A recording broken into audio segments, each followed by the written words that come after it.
Salam sejahtera, anda sedang menyaksikan Niaga AWANI bersama saya Nina Rozman dan kita akan mulakan dengan laporan ini terlebih dahulu. Datuk Seri Anwar Ibrahim menyifatkan mesyuarat dua hala bersama Perdana Menteri United Kingdom UK Keir Starmer yang berlangsung pada Rabu sebagai pertemuan yang baik. Jelas Perdana Menteri, beliau dan rakan sejawatannya itu berpeluang mengadakan perbincangan empat mata bagi memperkukuhkan hubungan antara kedua-dua negara meliputi semua aspek termasuk ekonomi, pertahanan serta pendidikan. Bercakap kepada delegasi media Malaysia selepas pertemuan tersebut, Anwar berkata mereka turut membincangkan isu membabitkan penyelesaian Gaza. To achieve a two-state solution, but prior to that, an immediate ceasefire. We seem to be quite optimistic of securing a settlement as soon as possible. Jelas Anwar lagi, hal-hal yang dibincangkan tersebut seterusnya akan dibawa ke peringkat menteri masing-masing bagi tujuan pelaksanaannya lebih teratur dan tersusun. Anwar dan Starmer mengadakan mesyuarat dua hala di No. 10 Downing Street, London selama hampir 40 minit. Pertemuan tersebut sempena rangka lawatan kerja beliau ke London bermula 15 hingga 19 Januari ini. Sementara itu, Keir Starmer menghargai pertemuannya dengan Datuk Seri Anwar Ibrahim selepas 6 bulan menggalas jawatan sebagai Perdana Menteri United Kingdom. Jelas beliau pertemuan tersebut juga penting ketika Malaysia mengambil alih kepengurusian ASEAN 2025. Starmer menambah, UK dan Malaysia mempunyai hubungan yang rapat dan bersejarah dan mengalu-alukan syarikat Malaysia terus melabur di negara itu. You take over the ASEAN chairmanship this year, so there's a huge potential there. I'm very interested in discussing with you your priorities and ideas for that term of office. Thank you very much for the investment and the confidence that you've shown here in this country. I know you've got a close affinity and relationship. You're here for a few days, which is fantastic. Penyertaan United Kingdom ke dalam Perjanjian Komprehensif dan Progresif bagi Perkongsian Trans-Pasifik CPTPP memberi peluang dalam meningkatkan hubungan perdagangan antara Malaysia dan UK. Sebagai pengerusi ASEAN tahun ini, Malaysia juga mahu mempromosikan integrasi ekonomi serantau menggunakan kejayaan syarikat seperti kumpulan YTL sebagai contoh terbaik kerjasama ASEAN-UK. Jelas Perdana Menteri Datuk Seri Anwar Ibrahim, pelaburan oleh syarikat perniagaan Malaysia di UK bukan hanya sekadar memacu pertumbuhan ekonomi, malah mencerminkan komitmen untuk memupuk perkongsian yang membawa pembangunan secara bersama. We were successful in entering to the CPTPP agreement, and well, it takes the serious political commitment on the part of the UK and Malaysia, focusing, of course, on economic fundamentals and the interests of both nations to promote free trade and investments. Anwar berkata demikian ketika menyampaikan ucap tama pada Majlis Pelancaran Bandar Baharu Brabazon oleh YTL Group. Perjanjian CPTPP telah berkuat kuasa ke atas Malaysia pada 29 November 2022, manakala CPTPP berkuat kuasa ke atas UK pada 15 Disember 2024. Sementara itu, Perdana Menteri memuji usaha YTL yang merupakan pelabur terbesar Malaysia di UK dalam menjayakan pelbagai pembangunan utama di negara tersebut. Terima kasih Amat Berhormat. Thank you, Firma Malaysia YTL Group mengumumkan rancangan untuk melabur sebanyak $4 bilion bersamaan dengan 21.96 bilion ringgit United Kingdom dalam tempoh 5 tahun akan datang. Daripada jumlah tersebut, sebanyak $2 bilion Amerika akan diperuntukkan untuk pembangunan bandar baharu Brabazon di Bristol yang merupakan bandar terbesar di barat daya England, manakala bakinya akan dilaburkan dalam perniagaan YTL di negara itu. Menurut Ketua Pegawai Eksekutif Kumpulan YTL UK Group Colin Scarlett, pelaburan tersebut yang merangkumi bandar baharu paling pintar akan turut menyediakan lebih 30,000 pekerjaan di seluruh UK. We've also got 60 acres of commercial space, and that commercial space will drive a lot of jobs. The commercial space is focused on aerospace, on new technology. We're talking to do a lot with AI. So that will be the driver of the economic growth, along with the general activity that goes, because you're going to have several million people a year coming to the site, to the arena, to the entertainment complex. It actually, you are creating a whole new community that will benefit the economy of the whole of the wider area. Beliau berkata demikian kepada Astro AWANI selepas majlis pelancaran projek bandar baru Brabazon yang dirasmikan Perdana Menteri Datuk Seri Anwar Ibrahim di London pada Rabu waktu tempatan. Pengumuman pelaburan itu dibuat ketika Anwar dalam rangka kerja di London dan mengadakan pertemuan dengan Perdana Menteri UK Keir Starmer. Pembangunan Bristol Brabazon yang memenangi anugerah dijangka mengubah tapak bersejarah Filton Airfield menjadi kawasan yang menempatkan kemudahan penting. Selain pembangunan 6,500 rumah lestari berkualiti tinggi, projek itu juga akan membina 3 sekolah baru serta arena dengan kapasiti 19,500 tempat duduk, ruang persidangan dan pameran. YTL yang merupakan pelabur terbesar Malaysia ke UK membuat pelaburan pertama di UK pada 2002 dengan pengambil alihan Westside Water. Sekali lagi, Forum Ekonomi Dunia akan kita lihat berlangsung pada tahun ini, tidak lama lagi pada minggu depan, dan meliti kepada laporan baharu oleh Forum Ekonomi Dunia dengan laporan risiko global. Penerbitan utama Forum Ekonomi Dunia WEF adalah antara edisi ke-20 yang diterbitkan oleh Global Risk Initiative.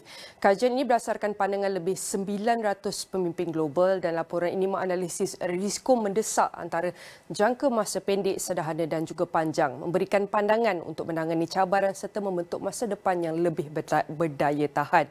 Dan antara perincian daripada laporan risiko global untuk kita saksikan bagaimanakah pandangan daripada pelbagai iaitu kita lihat pendidikan, pakar, penganalisis daripada pelbagai sektor meneliti apakah antara risiko-risiko yang bakal menghambat ataupun mempengaruhi iaitu negara-negara ketika ini.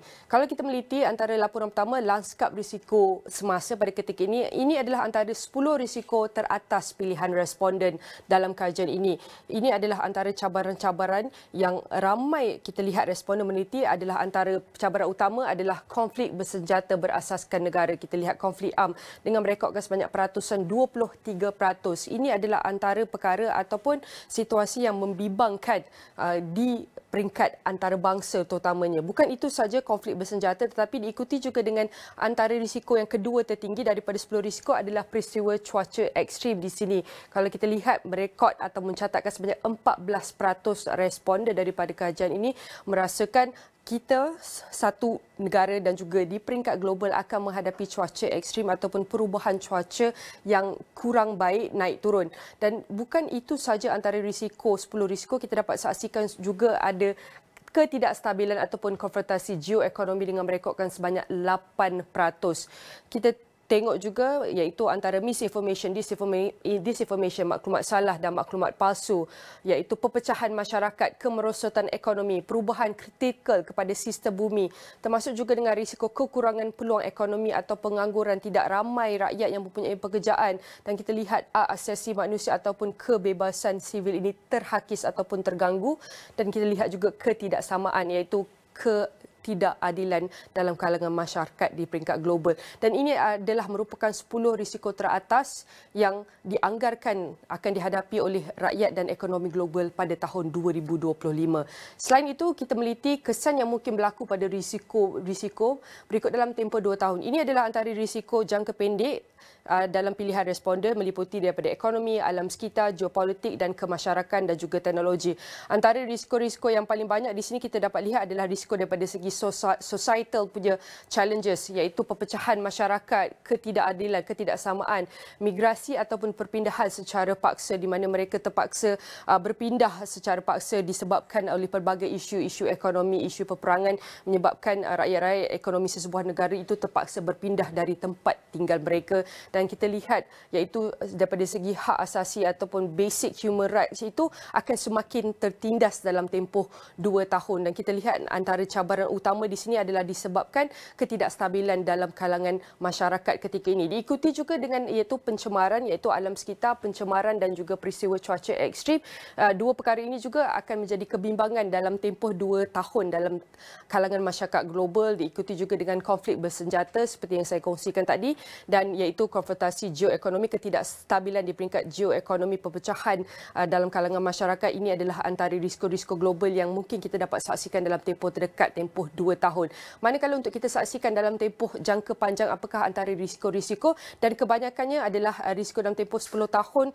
Kita ramai responden dalam kajian ini berpandangan iaitu kita akan dapat menyaksikan iaitu kesan negatif kepada alam sekitar kita dengan pencemaran, kekurangan sumber semula jadi, perubahan kritikal kepada sistem bumi, kehilangan biodiversiti dan juga kegagalan ekosistem, termasuk juga dengan peristiwa cuaca ekstrim. Ini adalah kita lihat list-list ataupun points-points yang menyebabkan responden mengatakan bahawa dalam tempoh jangka panjang iaitu kebimbangan terhadap alam sekitar adalah lebih utama daripada risiko-risiko lain, dan ditambah juga dengan pembangunan pesat teknologi AI di sini ramai juga yang membimbangkan maklumat dan maklumat palsu semakin meningkat pada dalam tempoh 10 tahun, dan kita lihat kesan buruk akan lebih banyak datang daripada teknologi AI daripada kesan-kesan positif daripadanya, dan kita lihat keselamatan cyber juga akan terganggu, dan ini adalah antara dua perkara kita lihat perkara-perkara ataupun kesan yang mungkin berlaku ataupun daripada risiko yang telah dianggarkan oleh responden-responden dalam kajian ini dalam tempoh 10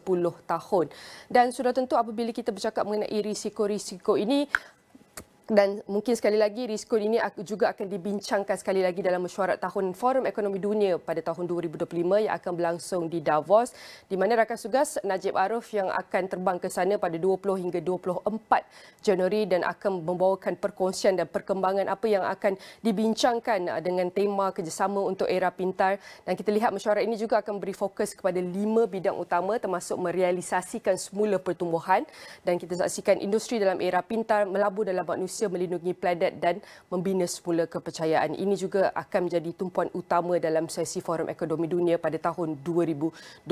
Sudah tentu saya akan bawakan pakar untuk bantu kita faham daripada laporan ekonomi dunia dan apakah antara risiko-risiko ini, bagaimana ia memberi impak kepada peringkat domestik dan apakah langkah-langkah mitigasi yang boleh dilakukan oleh Malaysia. As the spotlight on Malaysia as it navigates the dynamic and evolving landscape of AI and the semiconductor industry, the journey unfolds amidst a backdrop of intensifying global challenges and emerging opportunities where strategic decision will shape the nation's future in technology and innovation.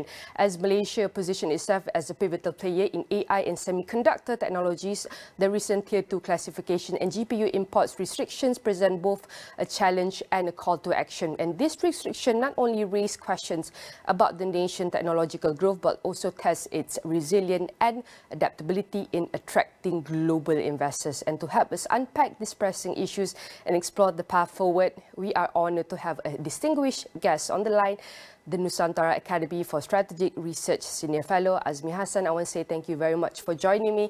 Definitely, we want to take a look on this. Less than a week, we will receive new presidential Donald Trump 2.0 as he will officially returning to White House, and we also want to consider all the geopolitical tension has been increased and fracturing among community global. We can see has become more under pressure. But maybe you can share with us, we can see, talking about the semiconductor AI chips and restriction, and as Malaysia ambition, aspiration, positioning itself as a critical player in AI and semiconductor industry, Azmi. And this restriction, as we know, could limit its technological growth and undermine its attractiveness to global investors. How will the Tier 2 classification and GPU import restriction affect Malaysia's ambitions in AI and its role in the global semiconductor supply chain? Yes, Nina, thank you very much. I think when you mentioned WF report regarding geopolitical economy effect in the short term 2025, I think it reflects the incoming United States President Donald Trump, where he mixed up between geopolitical issue and economy. I think when Malaysia was put under Tier 2 under President Biden directive, it is due to the fact that the geopolitical economic tension between the United States and China. And unfortunately, Nina, Malaysia is right in the middle. Malaysia is not at fault in this case. So it will affect us negatively because Datuk Seri Anwar Ibrahim from, I think, day one, he said Malaysia to be the center of a hub for data center, not only for Asia Pacific, but for the whole world. So in order to be a data center, you need special computer chips. And these include AI chips that running AI, also ordinary chips. So yes, Nina, to answer your question, it will make it difficult for us to be a data center hub for the world. But again, I like to stress that it's not our fault. It is a problem, bilateral geopolitical economy between United States and China, and unfortunately, we are stuck in the middle. But there are ways, I think, to navigate, especially the incoming administration, Nina. All right, even though it's not our fault, but we can clearly see whatever impacts it will also affect us domestically. And the classification could signal a level of mistrust we can see potentially staying Malaysia and US relation regarding within the, we can see, semiconductor and technology sector. Maybe you can share with us what are the implications of Tier 2 classification on Malaysia's relationship with the United States, particularly regarding trade and even technology partnership? Well, Nina, when you mentioned mistrust between Kuala Lumpur and Washington, I think Washington really understands that it's not, Malaysia cannot be trusted. It's just that a number of Chinese companies, they set up a company here in Malaysia as a transit.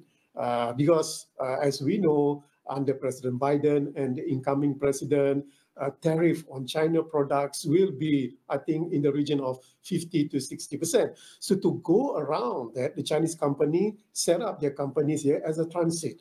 And I think we are in the middle of it. We cannot say that, no, you cannot set up the company here because we are an open company. We welcome all the companies. So to say that the state mistrusts or did not trust Malaysia, I think it doesn't go to that extent. I think Washington understood what's happening here. Chinese company has been using Malaysia as a transit point. But again, to put the whole country, Malaysia, in Tier 2, I think it's very unfair. Because the problem is between the States and China. Few months back, Nina, a number of Malaysian companies has been sanctioned because of exporting computer chips that are based here, that are made here to Iran and Russia, for example. So these companies, Malaysian-based company, has been sanctioned. That I can understand, that I can accept. But to put the whole country under Tier 2, I would say that a semi-sanction, surely it will retard our growth in terms of high technology, because the highest FDI, high technology FDI, is not from China. It is, and not from the United Kingdom, it is from the United States. So I'm hoping that this particular Tier 2 won't be used 100% to label us as a country that cannot be trusted. Nina. All right, and as you mentioned, that we can see that the United States is one of our biggest partners, investors, but also China is also one of our top three, more than 10 years now in trade and in trade partners especially. And we know the FDI is very crucial for Malaysia's economic growth and technological advancement. And if this restriction deter global tech companies, it could harm Malaysia's standing as a tech hub, making it critical to assess the risks and potential mitigations. And maybe how can we take a look or see the proposed restriction influence foreign direct investment FDI in Malaysia's technology and even data center projects?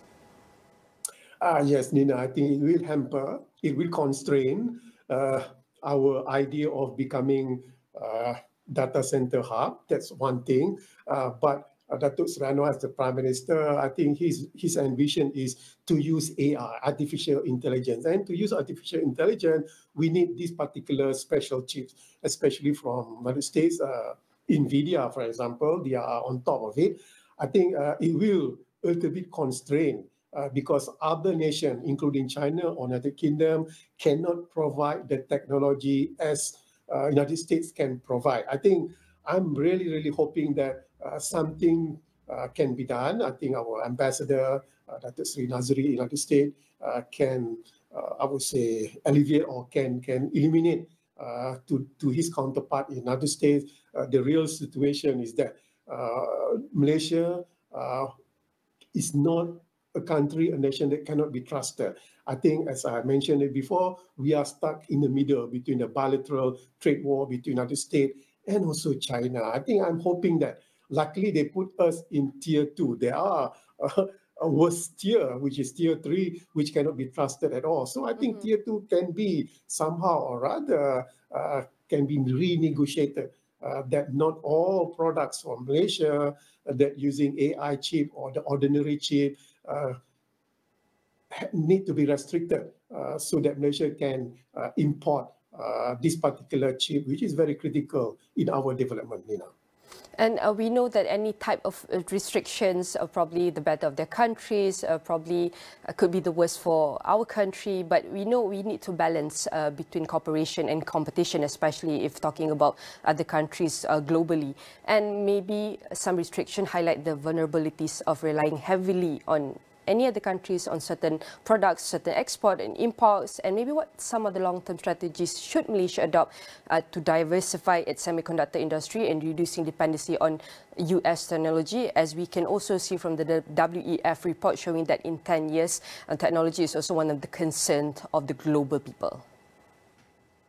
One thing for sure, I think it is very unfair for us, for United States, to dump Malaysia as a country that need to be, need to be sensitive about. But again, yes, I think I like to pick up what the Deputy Minister for MITI, Chin Tong, said, that we need to diversify, not to depend only on the United States, and also not to depend 100% on Chinese-based companies to be operated here. And I think the incoming administration will be much more harder, because everything has to be centered in the United States, as how Trump see in this particular geopolitical economy.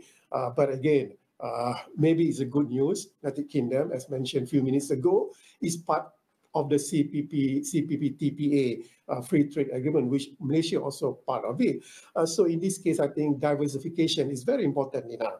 So we need to look for technology, not only for China and also from the United States, but also from other countries that can provide this particular technology. But unfortunately, Nina, I think the best technology is still coming from the United States. So I think I'm hoping that we can work out together, because we are still in tier 2, not the worst of the tier that are being classified by administration of President Biden. Yeah, being in the tier 2 means that there's more hope for us. And with Donald Trump returning to the White House in a few days, what significant policy shift can we expect? And is it going to be more drastic? And how might they reshape the global order? Specifically, how could these changes and affect smaller open economies like Malaysia in terms of trade, FDI, and even geopolitical strategy? What is your outlook, Azmi? The outlook overall is very bleak, because the incoming administration putting a priority for themselves, for the United States. So I'm sure that the trade war between the United States and China will be much at a higher level. But again, I think we have gone through to the first administration of Trump under the 45th president. I think we handled it very good at that particular time, and no different this time, Nina. So I guess it will be much harder, but I'm very confident on our administration, our government, how we can handle, how we can negotiate in this particular issue. Let me give an example this morning, the ceasefire in Gaza.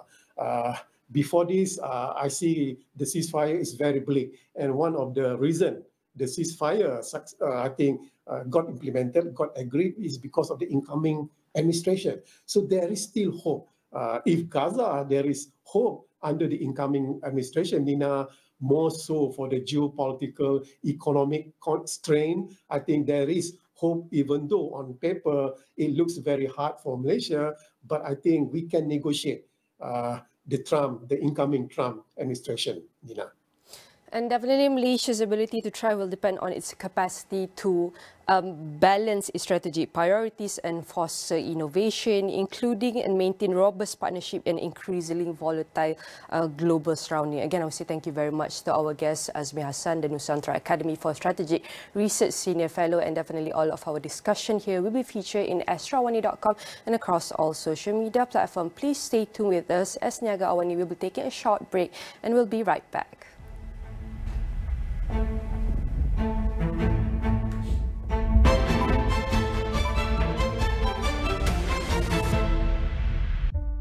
Sambut Tahun Baharu bersama kami.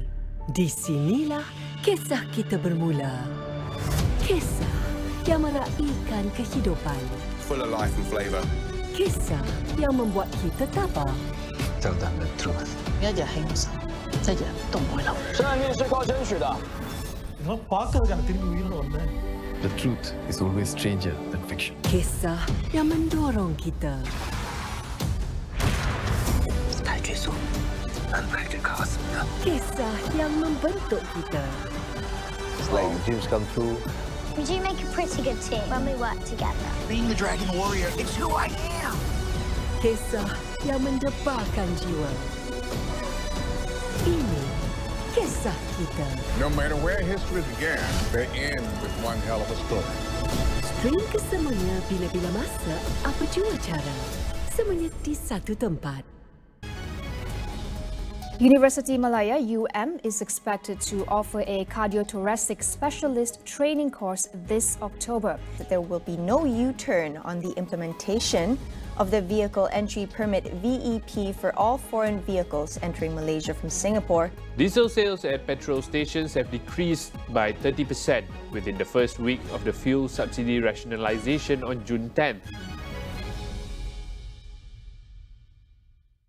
Malaysia sebenarnya berada di kedudukan kedua terburuk di dunia berkaitan keseimbangan hidup dan kerja. LRT3 sudah akan mula beroperasi suku ketiga 2025. Kerja-kerja fizikal dan penstrukturan sudah mencecah 95%. KPM sebenarnya sedang memperincikan cadangan untuk menyediakan allowance kos sara hidup tingkatan 6. Libat urus antara umat Islam dan agama lain penting supaya dapat mengelakkan ataupun membawa kepada Islamofobia.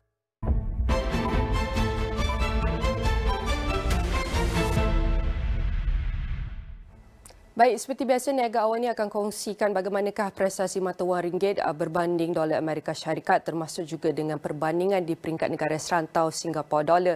Dan bukan kita akan meliti prestasi perbandingan mata wang Malaysia, tetapi kita juga akan meliti ataupun amati bagaimanakah prestasi pasaran tempatan setakat pagi Khamis ini lebih kurang 16 Januari 2025. Dan kita mulakan dengan perkembangan ringgit dahulu berbanding dolar Amerika, di mana semalam ringgit ditutup tinggi berbanding dolar berikutan penurunan permintaan terhadap dolar dipengaruhi oleh data indeks harga pengeluar IHPR Amerika Syarikat yang lebih rendah dan jangkaan terhadap pelaksanaan tarif secara beransur-ansur, kata seorang penganalisis.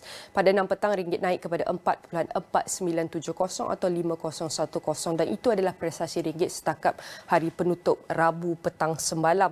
Dan setakat pagi ini ringgit Malaysia berbanding dolar Amerika berada pada paras 4.4955 dan untuk kita teliti bagaimanakah pergerakan nilai ringgit Malaysia sehinggalah ia mencapai setakat pagi ini, ia bergerak dalam tempoh kalau kita lihat naik turun yang amat ketara kita dapat saksikan, dan antara nilai ringgit dalam nilai yang terendah kita dapat saksikan berada pada paras 4.5169 dan antara yang tertinggi telah direkodkan dalam tempoh 7 hari ini, ia berada dalam julat 4.4928. Dan kita lihat range tertinggi dan terendah nilai ringgit Malaysia pergerakannya berbanding dolar Amerika, kita dapat saksikan ini adalah prestasi dalam tempoh terdekat. Dan saya juga akan beralih untuk kita saksikan prestasi nilai ringgit Malaysia berbanding Singapura dolar setakat pagi ini 16 Januari 2025. Ini adalah prestasi nilai ringgit Malaysia berbanding Singapura dolar yang berada pada 3.29137 pada pagi ini, dan ini adalah prestasi tahunan ringgit Malaysia berbanding Singapura dolar.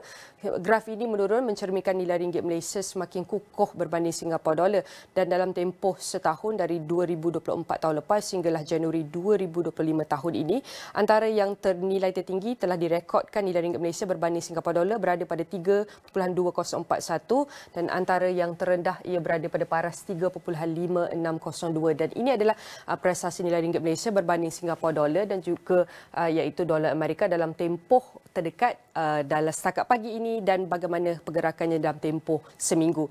Dan kita akan beralih kepada prestasi Bursa Malaysia pada pagi ini lebih kurang 9.17 pagi Januari 16. Ia berada pada 1,571.78.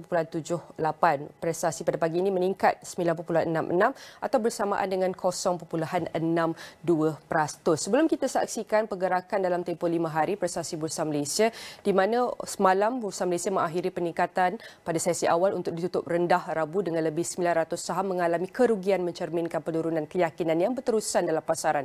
Dan prestasi kurang merasakan ini seiring dengan prestasi pasaran serantau yang lemah, terjejas ekoran sentimen berhati-hati menjelang pengeluaran data indeks harga pengguna IHP Amerika Syarikat lewat Rabu. Dan pada 5 petang, FTSE Bursa Malaysia KSCI menyusut 14.34 mata, mewakili 0.91% kepada 1,562.12. Dan prestasi dalam tempoh 5 hari Bursa Malaysia mengalami trend penurunan dengan anda menyaksikan graf ini menurun. Antara paras yang terendah telah direkodkan dalam tempoh 5 hari dari Jumaat lepas hinggalah Khamis pagi ini.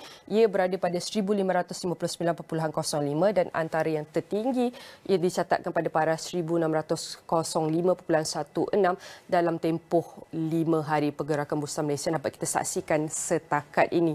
Sudah tentu teruskan bersama kami di Niaga Awani di mana kami akan kongsikan prestasi nilai ringgit Malaysia berbanding dengan mata wang serantau dan juga prestasi pasaran saham tempatan berbanding global yang akan kita bawakan dari Isnin hingga Jumaat. Dan kita akan beralih kepada perkembangan lain di mana Perhimpunan Agung Antara Parlimen ASEAN AIPA ke-46 yang bakal dianjurkan di Kuala Lumpur, ibu negara Malaysia telah mendapat sokongan yang amat baik dari Thailand. Yang di-Pertua Dewan Rakyat Tan Sri Johari Abdul yang memulakan jelajah rasmi ke negara-negara anggota ASEAN di Thailand berkata rakan sejawatnya di Thailand telah melahirkan keyakinan dan sokongan terhadap Malaysia selaku pengerusi ASEAN 2025. Katanya Thailand akan menghantar rombongan besar untuk menghadiri mesyuarat-mesyuarat di Malaysia nanti. Beliau berkata Malaysia akan menganjurkan 5 mesyuarat penting sebelum kemuncak AIPA pada September depan di Kuala Lumpur. Terdahulu, Johari telah mengadakan pertemuan dengan Presiden Perhimpunan Kebangsaan, merangkap Speaker Dewan Perwakilan Thailand, Wan Mahathir Noor Matha serta Presiden Senat Thailand, Mongkol Suraja di Parlimen Thailand. Jelas Johari, tujuan jelajah ASEAN ini adalah untuk memberikan penghormatan kepada negara-negara anggota dan mengambil peluang menerangkan visi kepengurusian Malaysia. Beliau turut menegaskan perjumpaan ini dapat menyediakan platform yang baik untuk perbincangan serta menerima cadangan bernas daripada negara anggota. Katanya, jika ada sebarang isu, ia boleh diselesaikan di peringkat awal sebelum perbezaan pendapat timbul dan mungkin menjejaskan mesyuarat besar kelak. Selepas Thailand, beliau akan melawat Kemboja, Singapura, Filipina dan Indonesia. Johari merancang untuk melawat semua negara anggota pada Mac sebelum mesyuarat AIPA pertama pada April.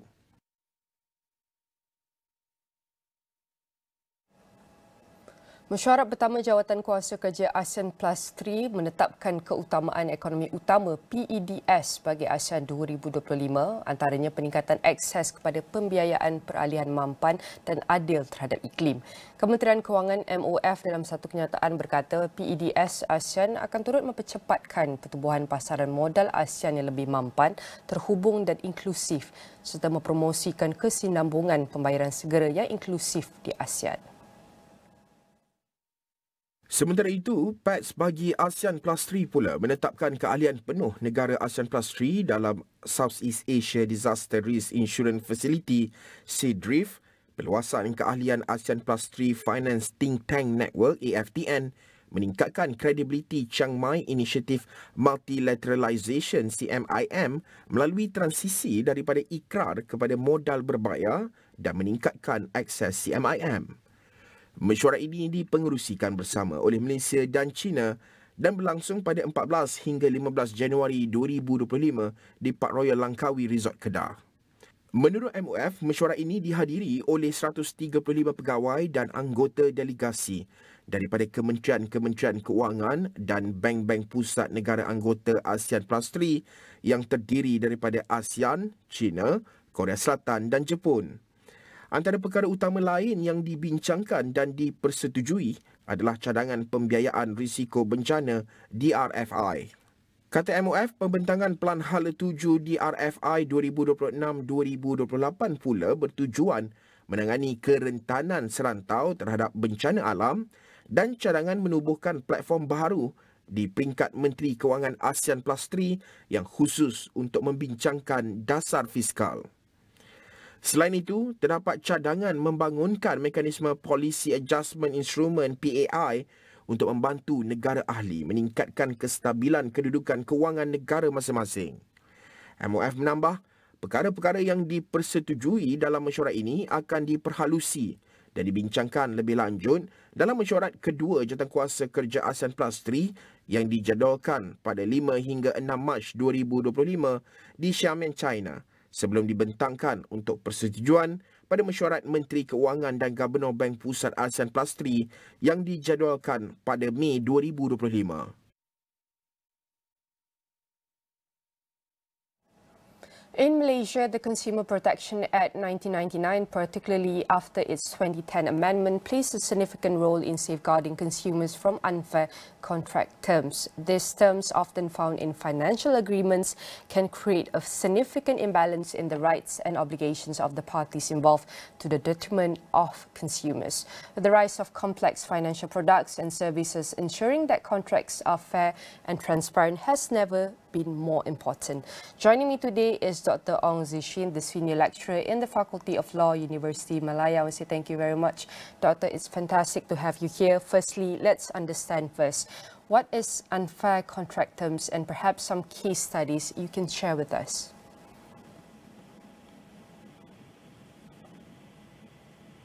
Terms in the contract will have not been individual negotiated, so they have been significantly cause an imbalance to the parties' obligation, particularly the vulnerable parties here, which is the consumer. So we know that there is a lot of standard form contract in the market, particularly in financial industry. So all the terms in the contract is actually pre-drafted by the by the bank, by the financial institution, insurance companies and all this. So they are drafted with a legal jargon, with a legal expert there, which actually consumers are not able to comprehend their risks and also the obligation and what are their rights actually in the contract. Most often or not, we see this kind of contract is totally one-sided. It's only more advantage to the businesses or to the financial institution industry rather than there is protecting the consumer interests. And what are the most common types of unfair terms found in financial agreements? So unfair, as for example, there is a risk allocation. For example, consumer is to share the same risk as the bank, which as a consumer, we are not considered as an investor. Could we share the same risk with the bank? Or sometimes the exclusion clauses, for example, the bank can exclude all the liability, right? So all liability, for example, negligence for the bank, right? Without further information, and any rate changes will from time to time it change. And the calculation, we make it so complex, the calculation of the interest rate, so depends on the market fluctuation, particularly the legitimate interest of the consumer is not protected. Basically mean that the worst is the unilateral change of terms. It means that the financial institution or any industry can actually change the term when and where then they think fixed for that issue. So that is particularly unfair, particularly to consumer, and consumer do not have enough information to actually determine what are their right choice and what are the risks they're actually sharing with this kind of agreement or loan agreement or mortgages or investment product or facility or services they are signing up with the businesses, particular financial institution. And how do consumers typically become aware of these terms before or after signing a contract? So it's an unfair contract that actually you have to take into account all circumstances. It means that pre-contractual information, during contractual information, and post-contractual information. These three are very important for consumers to determine, to actually assess their risk or what is their informed choices, whether to go to this a bank or this financial institution, this industry, this insurance facility or the other. So the most important thing actually for unfair term, we separate into two theoretical ideas, the concept which is procedural unfair and substantively unfair. Procedural unfair, it means the method into which you enter into the contract is unfair itself. For example, consumer have basically we don't have any bargaining power. So do you able to bargain with the particular industry or the financial institution to say that I do not agree with this term, can I change it? There's no right to bargain. They all standard form, right? And another big issue is, so the procedure when before you enter into contract, are they actually explained to you, because the contract is drafted in such a way that it's hard to understand and hard to read. So not just with all the legal jargons. So there's a lot of research. So there's research conducted particular since 2009, 2013, and 2020 by the US researcher. They say that some of the terms in the contract can run us to 74,000 words, right? Which we agree so quickly before signing. And we do not know the significant, particular exclusion of the liabilities. So basically, at now at current state, the company or businesses, financial institution, they or any industry, they can set whatever terms as they like, as good the basic liability, right? So for best, the good example case, we have a case in 2018, CIMB Bank, Berhad, and Anthony Lawrence Group. So in this case, actually went to the federal court, and we was the first time we actually recognized that there is inequality bargaining of power, right? So basically, consumer, you don't have bargaining power, either take it or leave it. So in this case, the court actually said that there is a clause which is hindering consumer legitimate interest, which is they say that any negligence by the bank, you are not able to even claim, not even able to bring an action to a court. It means that they have hindering your basic right of access to justice. You cannot even sue the bank, right? So what is that? At the case, we have a very good judgment where the court recognized that there is an imbalance of equality or bargaining power, but that was not decided under Consumer Protection Act, but it's decided under Contract Act Section 29. And we know the lengthy contract and many complex legal jargon, including the inequality for consumer to bargain, is one of the factors that many of the consumers, individual might overlook. And we can say that is where a law or some legal action needs to be taken in place. And talking about the Consumer Protection Act 1999, can we check until now how effective it is in addressing unfair contract terms? Actually, we have the law is quite good. Basically, under Consumer Protection Act 1999, Part 3A, Part 3 capital A, we have actually criminalized it. We actually prohibit, in Malaysia, we are prohibited to have unfair contract terms. The significance is high, but there's problem about enforcement. And also, so can you rely on the consumer to actually bring a claim under the civil suit to understand what is unfair terms? Just like just now I explained, unfair terms have a both different concept of procedural and substantive unfairness. We cannot rely, and the burden of proof is beyond reasonable doubt, which is a criminal activity, right? So can you ask the consumer to know what is unfair or not unfair? So I would say it is a job of the what you call authorities to actually go through the unfair terms. And also we have a particular section in Consumer Protection Act 1999 actually provide the court to actually raise the issue of unfair term. But even those, that is a question, but seldom this have been raised in court. So particularly I mentioned the what you call the offences under Section 24I, capital I. So is contrary anything of the Part 3A, which is unfair term, to be an offence. For the corporate body, a fine are not exceeding 250,000, and the second subsequent offence is a fine not exceeding 500,000. That is an offence.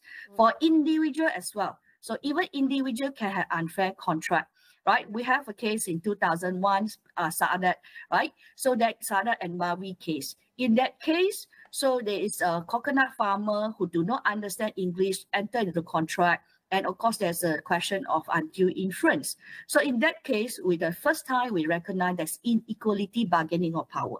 So basically it means that even there is negotiated contract can have unfair term as well. It means that they significantly affect the rights and obligations of the other parties.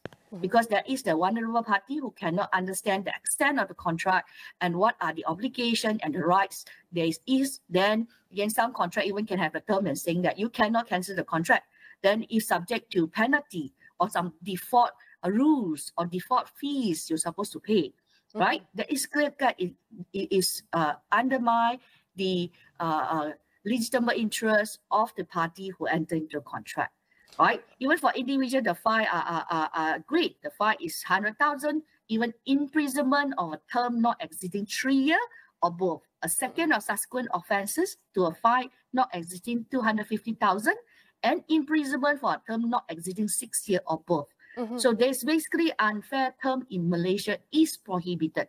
But we still see so many unfair terms, particularly standard form contract is common. So it's not the law is not effective. We have all the law to protect us there. So the implementation, the authority with the particular resources to actually go through that, whether this term or this standard form contract are unfair and bring an action, right? So under the Consumer Protection Act, so we have the controller on assistant controller.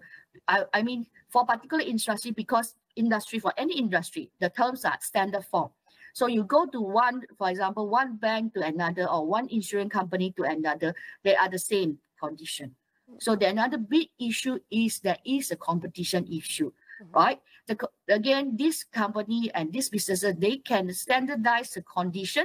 So which provide you with no choice. You go to one to the other is the same. So what do we choice we have, right? So basically, there is no choice, and there is competition issue.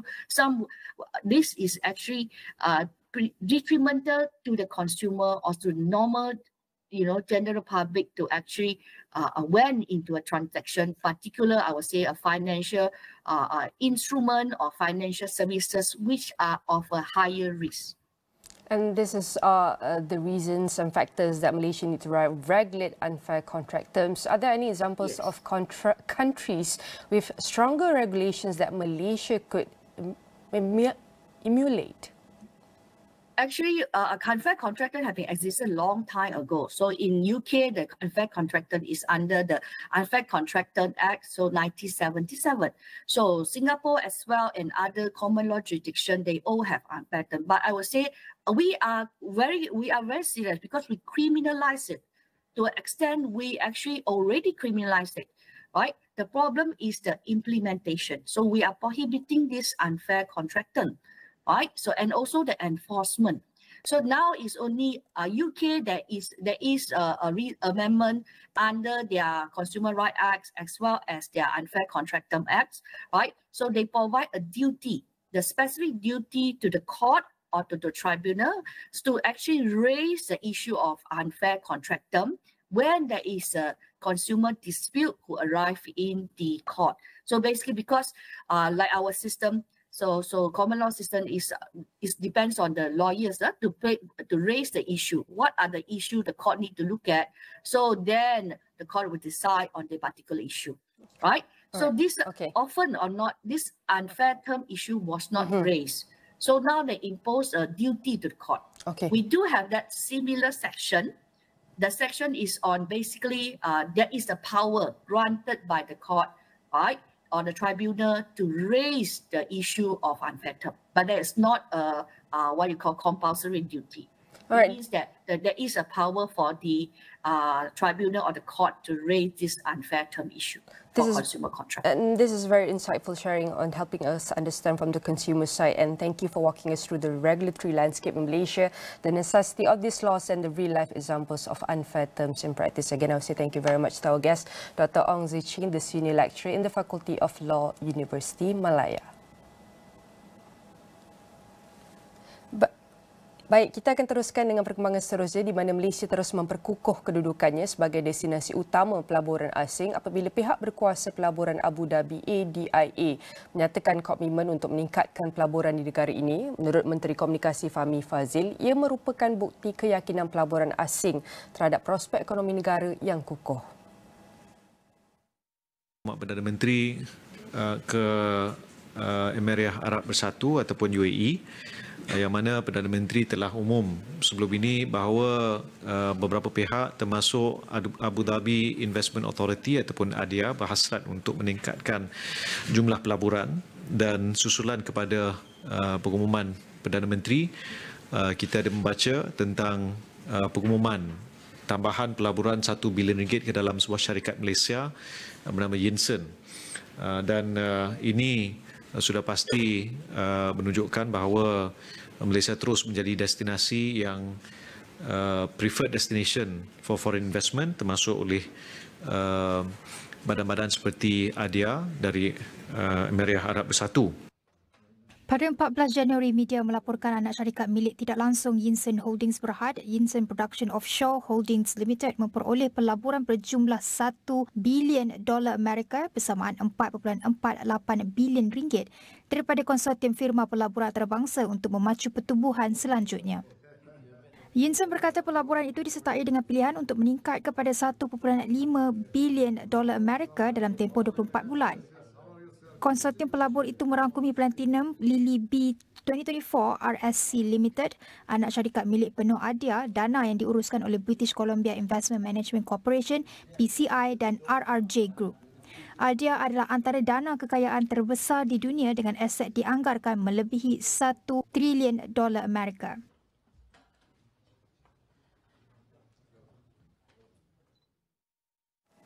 Pengambilalihan baki saham oleh pemberi tawaran bersama bagi saham Malaysia Airports Holding Berhad MEHB telah mencapai 86.18%. Ia bagi pihak Gateway Development Alliance Sedang Berhad, Pantai Panorama Sedang Berhad, Kuasa Aktif Sedang Berhad dan GIP Aurea Private Limited.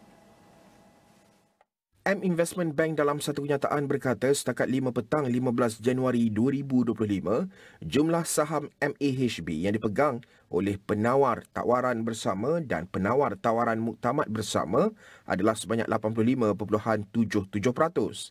Ia merangkumi lebih 1.431 bilion saham. Ini meningkatkan jumlah saham yang diperoleh kepada 86.18%, iaitu sebanyak 1.437 bilion saham. Bagaimanapun, ia masih di bawah syarat penerimaan sebanyak 90%. Tawaran pengambil alihan saham MAHB akan kekal pada RM11 bagi baki saham. Sehubungan itu, tempoh tawaran pengambil alihan ini kini dilanjutkan kepada Jumaat 24 Januari 2025 daripada 17 Januari 2025, kata bank pelaburan itu. Notis berhubung lanjutan itu akan dihantar kepada pemegang saham dalam masa terdekat. Proses penyelesaian projek perkhidmatan penggerak penumpang otomasi Aerotrain masih di peringkat ujian pelbagai fasa. Menteri Pengangkutan Anthony Loke berkata kontraktor yang terlibat sedang melaksanakan ujian dinamik dan beberapa ujian lain. Dia sedang dalam proses testing sekarang. Okay. Testing itu masih berjalan. Kita belum dapat pastikan tarikh siap testing itu sebab dia ada banyak proses testing. Okay. Sekarang masih menjalankan dynamic testing, tapi selepas itu ada full system testing, ada system integration sebelum dia boleh serah kepada pihak berkuasa untuk buat testing terakhir. So sekarang ini masih di peringkat kontraktor sedang membuat testing mereka. So they have yet to give a firm date, walaupun sebelum ini mereka memberikan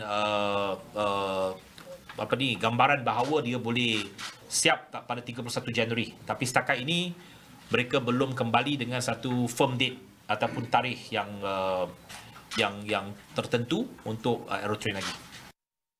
Aerotrain, sistem transit automatik yang beroperasi di lapangan terbang antarabangsa Kuala Lumpur KLIA menjadi tulang belakang pengangkutan dalaman lapangan terbang sejak mula beroperasi pada 1998. Namun dengan usia perkhidmatan melebihi 2 dekad, sistem ini semakin kerap mengalami gangguan teknikal. Tahun lepas, Malaysia Airports Holdings Berhad mengumumkan langkah untuk menggantikan sistem Aerotrain lama dengan yang baru. Projek ini melibatkan perbelanjaan besar dan memerlukan masa untuk memastikan kesemua fasa ujian dijalankan dengan teliti. Pergantian Aerotrain ini dijangka meningkatkan pengalaman penumpang di KLIA, mengurangkan risiko gangguan operasi dan menyokong pertumbuhan trafik penumpang udara yang dijangkakan meningkat dalam beberapa tahun akan datang.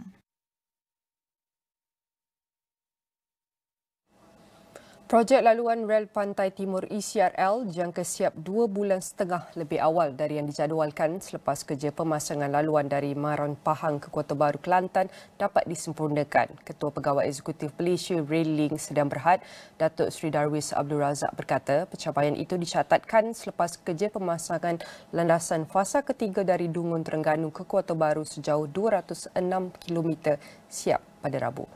Secara keseluruhan berapa? Peratus kemajuan kerja telah kita capai setakat Disember 2024 ialah sebanyak 77.39%. So jadi kita 77.39% dan kita berada pada landasan yang tepat untuk kita siap sepenuhnya pada Disember 2026 dan mula beroperasi pada Januari 2027. So jadi pencapaian hari ini adalah merupakan pencapaian yang signifikan sebab ini merupakan penyiapan landasan utama track laying activity untuk ECRL daripada Maran sehingga ke Kota Baru di mana kita siap 2 bulan setengah lebih awal daripada jadual. Katanya kerja pemasangan itu menggunakan mesin pemasangan track model CCPG 500A yang jurung kalinya digunakan dalam industri rel di Malaysia. Beliau berkata kerja pemasangan landasan fasa ketiga bermula dari Kampung Batu 7, Dungun pada 13 Julai tahun lepas menghala ke Kota Baru. Dan mesin itu secara purata mampu memasang landasan sepanjang 1.5 km sehari dengan berjaya sampai ke destinasinya dalam tempoh 160 hari bekerja. Di Kelantan terdapat 2 stesen sahaja iaitu di Pasir Putih dan Tunjung dengan jajaran sejauh 43 km. Projek ECRL sepanjang 665 km akan merentasi negeri-negeri pantai timur menghubungkan pantai barat. Rakyat Kelantan dijangka dapat menggunakan kemudahan itu pada awal Januari 2027.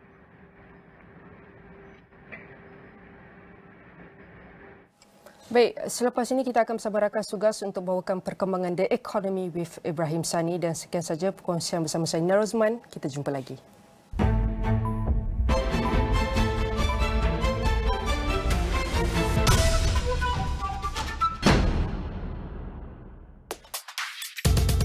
Merentasi Laut Cina Selatan hingga ke puncak Kinabalu, kami bawakan laporan ringkas padat dan komprehensif. 5 minit AWANI Sabah Plus setiap Khamis dan Jumaat 8.25 malam hanya di Astro AWANI.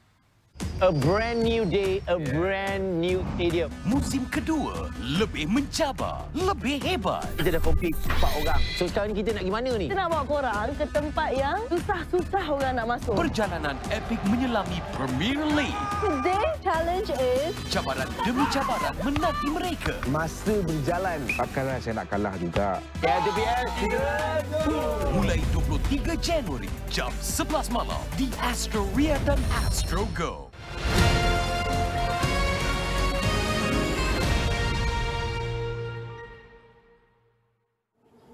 Thanks for joining us. My name is Ibrahim Sani. I am currently at the very nice place of Tan Sri Jamila's property right now. At the, I wouldn't have expected to be in this hush area so close to town. That's the crazy part. But thank you very much, Tan Sri, for welcoming me to your home. One of the reasons why I wanted to have a conversation with you is because of your recent op-ed that you jointly wrote with the Minister of NRES, Muhammad Nik Nazmi. One of the areas was on the point of you highlighting the, I guess, disappointment of COP29 and perhaps some of the learnings that we can take from it. Maybe you can walk through with us regarding that particular idea. Sure. I think, first of all, welcome to our home. I think, first of all, that COP28 in Dubai announced that, the importance of climate change and the impact on people, and COP29 in Baku was advertised as the finance COP. Right? So people were looking forward to this. There were many. There was a belief among many actors, state and non-state actors, that this would be the year that states would mobilize financial commitments ahead of COP30 in Belém, which is the biodiversity COP. Now, throughout the subsidiary body meetings that happens before the COP and the COP itself, many countries failed to show their cards. People were holding back, and what were they willing to commit? We weren't clear. It's not just at COP itself, but the lead up to the COP. Now, by the time they eventually did, which is too late and then too little, leaving just a few days to bridge the negotiations, it left a gap of trillions of dollars. We had agreed to 1.3 trillion, but we walked away with a figure of 730 million, which it's is meager, not enough. actually. Yeah. But one of the reasons why the countries held back were more of developing nations were looking at how the developed nations are posturing. Developed nations are trying to figure out how they can walk away from this as little with financial obligations as possible. Yeah. Why were you so optimistic about COP29? I mean, I'm a very pessimistic. No, I wasn't optimistic about COP29, but I feel that the COPs need to be held accountable. Yeah. When you say that there is a global need for finance, when we know that the developing world and the underdeveloped countries are the ones who are actually feeling the brunt of climate change, not caused by them. Yeah, the low emitters are carrying the brunt. And therefore, what other way do we move forward except for a multilateral process, right? I think that's critical to understand. Of course, before we go into that, Tan Sri, I just want to highlight that in your op-ed, you were talking about balancing equitable economic growth with meaningful climate change action. Absolutely. So maybe in that context, you can share with us what's next or what you think is best. We, Malaysia included, we are still, high middle income country, but we're still developing, right? And many countries who are less developed than us will rely on industries that are carbon intensive, such as manufacturing, energy, agriculture. But equitable economic growth and climate action needs to go hand in hand. It's about one doesn't have to hinder the other. I mean, that's the ideal state, right? So green technologies, sustainable practices can drive innovation and job creation, particularly in the developing world. And I think that this is where we must talk about a safe and just transition. We can't just say, well, for the developing world, we have to do this. And this is what's happening now, right? The developed world is kind of holding the developing world to hostage, saying, oh, you need to contribute as well when they weren't involved. So I think the shift to green economy must be inclusive and fair, right? So I think I come back to how Baku was meant to be a finance COP, and the financing is imperative to that just transition. And wealthier nations must provide funds to assist those, and also assist not just financially, but also assist in terms of transfer of clean technologies, capacity building, and so forth. But the COP highlighted the need for, but regrettably, the absence of collective action and global solidarity. So striking that balance of what I call equitable growth and climate action cannot be done individually. It requires political will. It requires collaboration across government, civil society, and also private sector. Now that we know that the loss and damage fund has been settled at $730 million, which is a drop in the ocean, so to speak, what are the costs involved knowing that the loss and damage fund is just as little as that? Can these growth or climate change action can be done properly then? I mean, what is your expectations on this? Well, I mean, it is what it is, right? We can't get more than that. I think that, while the loss and damage fund was intended to operationalize and that equitable response that I mentioned, I think what we have to do now is to look at, how do countries balance that loss and damage that is economic and non-economic. It's not just about economics, right? Sometimes it can be rapid decimation due to climate change. We're talking about Pacific Islanders and so forth, but also slow long-term impacts, right? And particularly when I think about health, right? The slower long-term impact in health. Yes. So health is a great way to explain, the insufficiencies with 730 million. To give you an example, to run one single hospital in the United States, it will cost about 210 million annually. So basically, the loss and damage fund is running 4 hospitals in US as opposed to trying to find solutions for the world. What was it again? The initial idea, 1.3 trillion. Initially, but we got 730 million. Yeah. And just to say that will actually be the operational cost of less than 4 hospitals in the United States. So how do you expect to solve this? Now, I think, unfortunately, as the developing world feels abandoned, it has to find other ways. But the developed world has to face the consequences when there is massive migration due to climate change, when, people will be suffering around the world. And to give you another crazy figure, in 2023, the spend on military in the US was global spend on military was 2.4 trillion in 2023. I suspect it's going to be more now because of the Ukraine war and such. So basically, humans have spent that money to defend themselves against themselves, when the cost to defend ourselves and the whole humanity is much less than that. Sorry, you couldn't have said that better, actually. Yeah. Let's bring it closer to home. Yep. We're looking at some of the initiatives that is being done by the government as well as private players. Corporates in Malaysia are moving faster than I thought before. Maybe you can walk through with us some of the national plans, including the 2 things that I want to touch, the National Climate Change Policy, as well as the National Adaptation Plan, to be honest. Okay. So I think, YB Nick Nazmi has done a really sterling job in trying to move the National Climate Change policy. I like the way that he's doing it, really consultative, getting people's inputs. Economically, in the finance cost, Malaysia needs about 350 billion in investments to achieve net zero, right? An estimated 392 billion over the next 50 years to adapt and mitigate climate change impacts. Now, in 2021 alone, the government, our country, experienced a loss of about 6.1 billion just due to floods. Now, that's 2021. You have seen, over the last 2 years, the impact of flooding and heat has really increased. So I expect the number to be very much higher. So I think that, innovative ways of financing our loss and damage is going to be quite critical.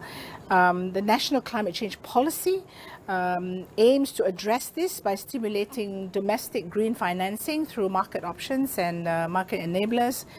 The implementation of the carbon pricing instruments, I think, is going to be important. So if we can put a price tag on the effects of greenhouse gas emissions, then those who are high emitters can either shift their activities or continue emitting and pay to address the consequences that they create. So I think this whole issue about responsibility and that policy, the policy that's being developed, aims to advance domestic green financing by fusing climate change into fiscal planning, macroeconomic policies. We need to look at investment management, procurement practices. So I think working with the private sector is going to be crucial to and integral to implementing these strategies. Also, I want to see where our plans fit when it comes to international guidelines. We have the Planetary Health Roadmap. We all for the global adopters, and of course locally we have the National Planetary Health Action Plan. That's right. So how do you see the Planetary Health Roadmap jive or synergize with the National Planetary Health Action Plan? Before I go to that, if I may just mention a little bit about the National Adaptation Plan. Yes, of course. I think this is going to be vital. I think while we recognize mitigation is key, adaptation must also walk hand in hand with this, right? Yes. And I think that what we need to do is really start from the communities. Start at grassroots levels, from communities where the worst effect of climate change happens, right? And what we need to do is strengthen our resilience. And the NAP, the National Adaptation Plan, offers some crucial support to this. And the National Planetary Health Action Plan brings it together, because this is about what systemic shifts need to happen. We know that, unfortunately, not just in Malaysia, in every country, I think there's a lot of siloing, right? The people are working in silos. We have Sustainable Development Goals as our ultimate game plan in 2030. We know that Malaysia is better off than most countries, but generally the world is doing very poorly on. So having this systems framework of the National Planetary Health Action Plan helps to drive the attainment of SDGs through this multi-system approach, right? Now, you asked me about, how do these things, I think the roadmap that you mentioned, the Planetary Health Roadmap that we produced during the last summit last year, was developed by more than several hundred people from around the world, identifying what are the key things that must shift. And of course, it identified governance is key, because you've got to have political will is one thing, but systems in government, right? That will look at, if you look at food production, how does that impact climate change? How does that impact health in people? How does climate change impact health and food production and soil quality? What kind of financing is needed to make sure that you have a loop, a circle that's connecting all of this? Same with if you look at energy or you look at water resources and so forth. So I think the roadmap identifies a couple of crucial areas. One, governance is one. Number two is how do we communicate? Because part of the problem, if you and I go out to some pasar malam tomorrow and tell someone, what do you think about climate change? And it wouldn't resonate. Right? It won't. What do you think about 1.5? But if you say to a fisherman in Terengganu, Pakcik, how is your catch? How do you feel going up? He'll probably tell you he's getting more sick because of heat exposure. He's probably getting more infectious diseases. He's probably seeing a quality of catch that is below what it was before. He's probably telling you he's seeing a lot of plastic. So I think that we need to be able to get every citizen in Malaysia and indeed the world to understand that this is not the government's problem, it's everyone's problem. If we don't protect the planet, we will get climate change, we will get pollution, we'll get microplastics, all these issues, and it comes to affect us, our health, our economy, our well-being. So I think, getting that transformative kind of approach to that, right? The third area I would say will be education. How do we make sure that as we educate our children and young adults, we get them to understand that their decisions that they make as an adult will have impact on the planet and their health, their economy, and so forth. I work at Sunway University. We are the only university in the world right now where planetary health and sustainability are mandatory subjects. You can't graduate without completing 7 weeks courses. So how do you now transform that? And I think our national national higher education blueprint is looking into this. Our 13th Malaysia plan is another opportunity. And then, of course, the role of private sector. I think it's very, very important to bring the private sector on board, not alienate them, right? Help them to understand it's good business to protect the planet. It's good business to avoid climate change. It's good business to protect people's health.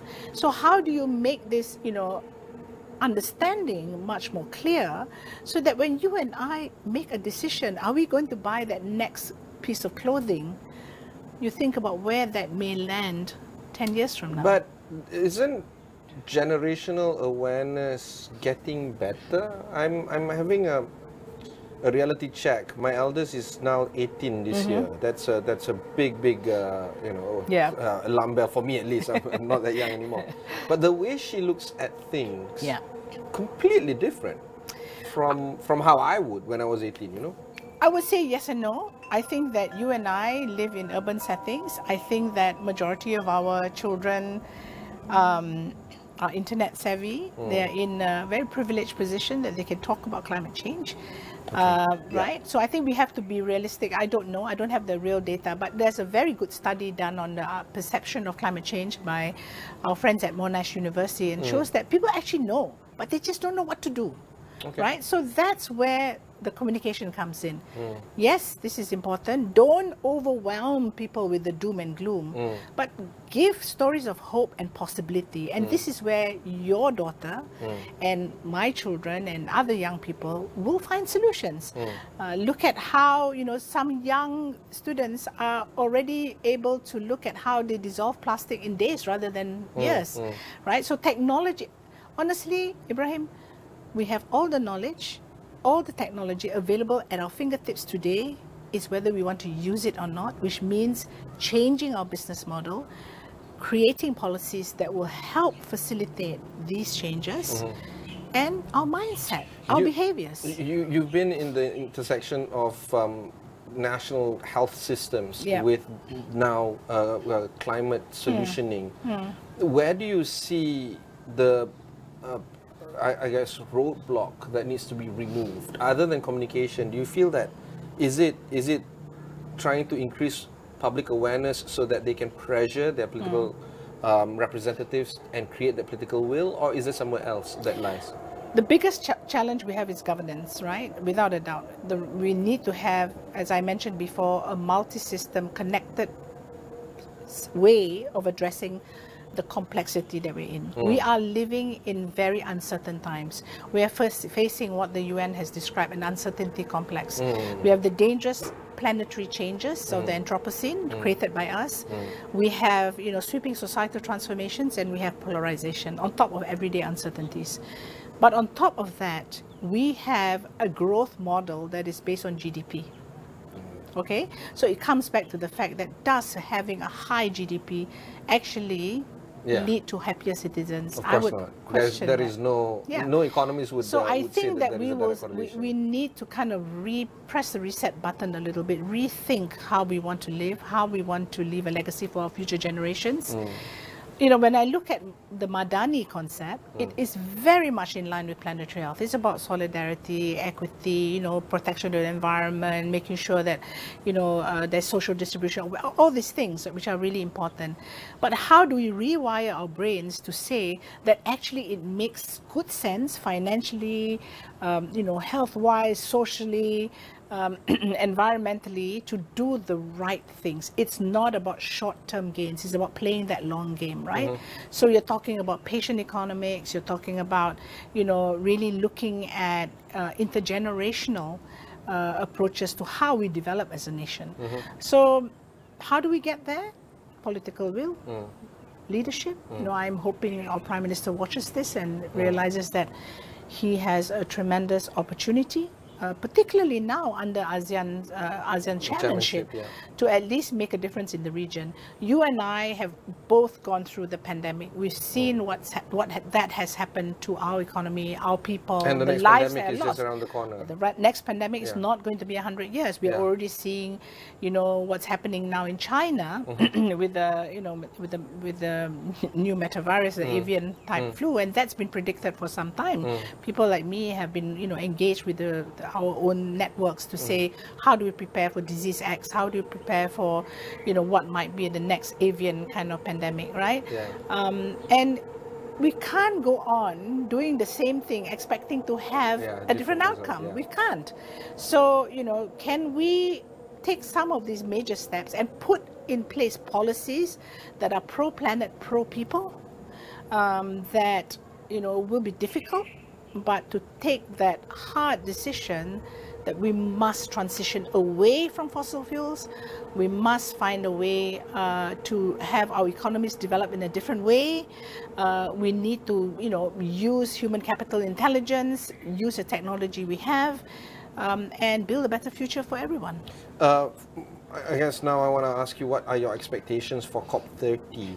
And also, what are your, I guess, maybe not concerns, but skepticism in terms of achieving these kind of outcomes from COP30, the upcoming? Before I go to COP30, let's look at ASEAN again, right? The carbon pricing issue. Through multilateral efforts, this is a great thing, right? It's an awesome thing. It's fantastic. I mean, if every region has that mindset, right, then you can go to COP saying that, hang on a minute, at least Article 6, we have addressed Article 6, right? But COP30, well, number one, you've got a strong president, President Lula, who understands the importance of biodiversity, protection of the climate, and so forth, who is actively trying to reforest Brazil. I think the anger from COP29 is still palpable. I think that he knows, as the president of Brazil and the host of COP30, that there will be greater expectations. I know that they are looking at the linkages also, it's not just climate change, it's also biodiversity loss and pollution and other things, right? But a multilateral process is a multilateral process. I think that sometimes it takes a terribly long time. By the way, did you know it was 11 years of negotiations before the first COP? So COP. No, I didn't know. Yeah. So you're talking, you think that COP 1? Yeah. Before COP 1, there's 11 years pre-COP to get to COP 1, right? So when we go to COP 30, basically it's 41 years, yeah. and we haven't been able to, well, we have in some ways moved some things. The Paris Agreement was a very big achievement. The fact that recognition that health is an integral part of climate change impacts, I think that's a great achievement as well. So I think ultimately, Ibrahim, I'm a firm believer that at national level, we just have to move on. And then the global south must be much more collaborative, much more strategic in getting their voices heard. So I really hope at COP30, they don't leave the negotiations to the end. People have bought their air tickets. Yeah. We're going to go to Belém, which is so far away, right? Not many of us will be able to go because it's so expensive. Are you going? I'm not sure because, I'm also, wary of the costs, right? But the thing is that, I think it's really important for the Global South in the lead up to the COP. And this is what I'm talking about, the Bonn meeting, the pre-COP meetings. The Global South has to come together, because half the time when the negotiations are delayed, people have air tickets that they have to fly back. They can't stay on. Let's get our act together. It has to start with us. People in the developing world, the middle income countries, we've got to get our act together. We have to have common messages. We have to be strong and use that multilateral platform, to achieve what we want. You are echoing some of the guests that have appeared on this show. Dr. K.S. Jomo, Tan Sri Andrew Sheng, and now you are talking about how the Global South must galvanize and, I guess, move together as one. In fact, I believe Tan Sri Andrew Sheng mentioned something along the lines of, we just cannot wait for anybody else. No, we definitely cannot wait for the developed world. No. Right? There is no accountability. So you echo that kind of... Yes, of course. And I think that when we move, we can move. And, look at the emerging economies. I mean, ASEAN is going to be a powerful economy. China is already a powerful economy. India, Korea. I don't think we have to wait for the West. I think we need to move forward. So I really hope that the leaders from the Global South, collectively have that ambition, and not to be demoralized. I don't believe in that. You have, the minute you feel that it's hopeless, you have no hope. But the minute you come together and say, hang on a minute, here's what we are going to demand. It's not to say that we're going to... we're not going to advocate. No, we are going to demand this. We demand this. I mean, Asia is basically the supply chain warehouse of the rest of the world. Why aren't we exerting our power there, right? Final comments, Tan Sri? My hope is that the viewers, will take an interest in understanding how healthy people can only happen with a healthy planet. And if you don't have a healthy planet, you will get severe changes, in our climate patterns.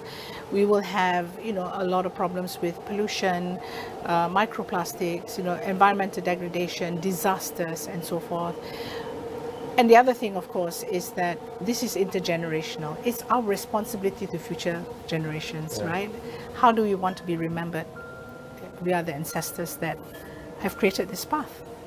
Thank you very much, Tan Sri. That was Tan Sri Jamila Mahmud, Sunway University Planetary... Sunway Center for Planetary Health. There you go. And you want to read that op-ed, head off to The Edge Weekly and find out more information on Astro AWANI as well as on The Edge. Until then, thanks very much for watching. Catch you in the next one.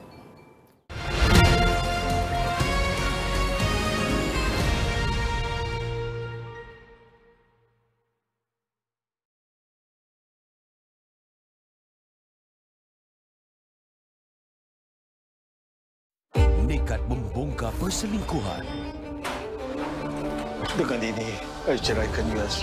Tolong jangan hancurkan rumah tangga orang. Awak ingat semudah tu saya nak tamatkan perkahwinan kita? Jangan kacau suami aku. Konflik semakin rumit. Saya harap awak dengan dia bincang sibuk. Awak cintakan ke jantan bengkel tu? Awak dah sakitkan hati saya lepas tu nak pindah saya pula. Curang tanpa niat. Isnin hingga Kamis di Astro Ria dan Astro Go. cukup sekadar curi 1 sen dari setiap akaun bank. Season 2. Keadilan cuma wujud bila jenayah boleh losa. You have given power to the wrong people. Iblis dulu pun asalnya malaikat. Tapi bila undang-undang mampu dijual beli, apa pilihan yang kita ada? Welcome to Digital Karma.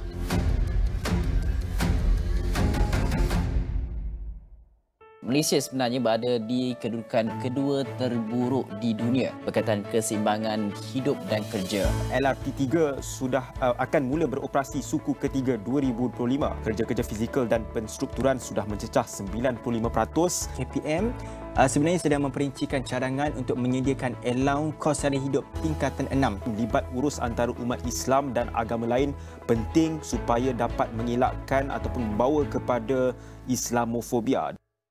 5 lelaki penghantar makanan didakwa di Mahkamah Magistrate Bangi atas tuduhan membunuh seorang pemandu kereta lelaki dalam satu kejadian. 4 sungai di sekitar kawasan perindustrian Pasir Gudang di Johor termasuk Sungai Kim Kim didapati tercemar dan berada pada tahap yang membimbangkan. Kerajaan sudah mulakan inisiatif untuk menggantikan kenderaan operasinya kepada kenderaan elektrik EV dalam skala kecil terlebih dahulu.